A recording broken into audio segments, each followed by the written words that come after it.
नमस्कार, बहुत बहुत स्वागत है आप सभी का। आप देख रहे हैं एनएमएफ न्यूज। आपके साथ मैं हूं नम्रता चौधरी।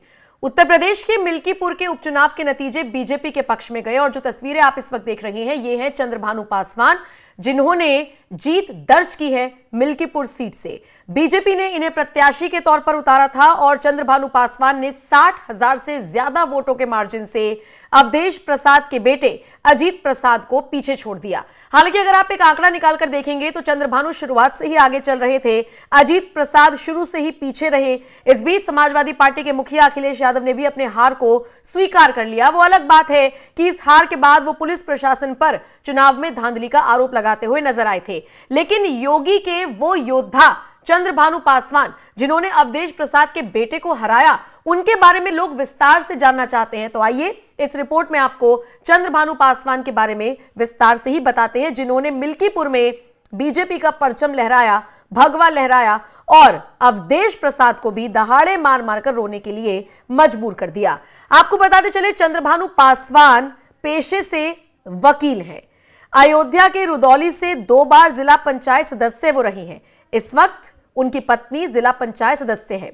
चंद्रभानु बीजेपी की जिला इकाई में कार्य समिति के सदस्य हैं।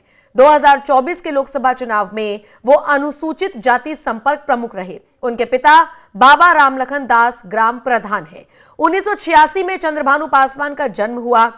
पूरा परिवार साड़ी के बिजनेस में सक्रिय है। सूरत के अलावा रुदौली में भी साड़ी का बड़ा कारोबार है चंद्रभानु का। चंद्रभानु बीते 2 सालों से मिल्कीपुर विधानसभा सीट पर एक्टिव थे, इसीलिए प्रमुख दावेदारों की रेस में वो शामिल थे। बाकी अगर उनकी पढ़ाई लिखाई की बात करें तो चंद्रभानु की शैक्षिक योग्यता बीकॉम, एमकॉम और एलएलबी है और उसके बाद वो वकालत तो कर ही रही हैं।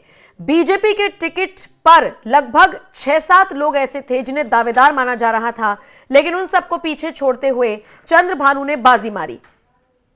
दावेदारों में 2 पूर्व विधायक गोरखनाथ बाबा और रामू प्रियदर्शी भी शामिल थे।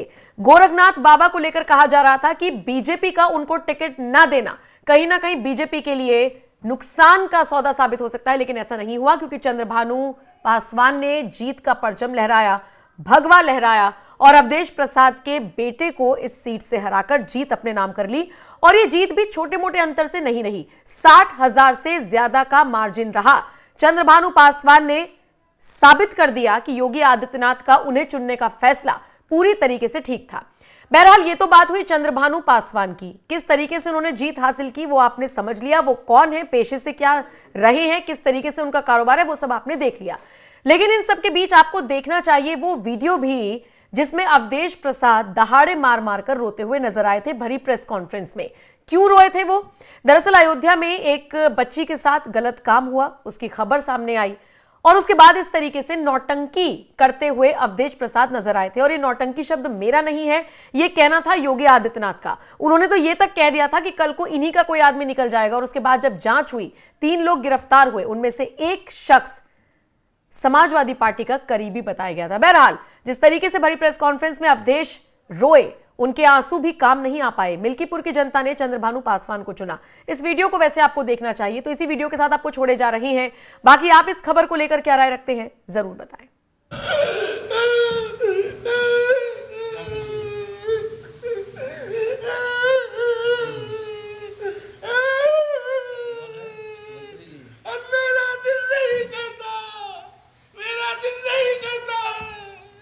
नाकामयाब हो रहे हैं, इतिहास क्या कहेगा? मारामारी में इतिहास सैकड़ों साल बाद क्या कहेगा? तुम ये पीते, आप बहुत लड़ाई लड़े हैं मंत्री। कैसे बिटिया के साथ ये हो गया? मर्यादा पुरुषोत्तम राम कहाँ हो? सब साथ में हैं। कहाँ हो? सीता मैया कहाँ हो? कि जो घटना यहाँ हुई थी निर्भया कांड, अभी तक मैं निर्भया कांड की दर्दनाक घटना को सुनता था, लेकिन कल जब मैं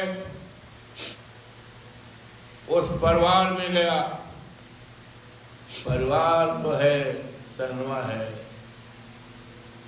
हमारे संसदीय क्षेत्र में है, सरदार पटेल वार्ड, सरदार पटेल वार्ड हमारे लोकसभा के संसदीय क्षेत्र में है।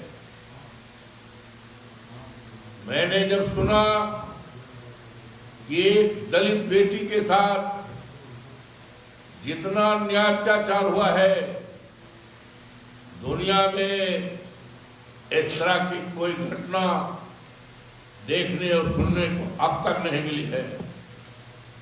मैं मौके पर गया,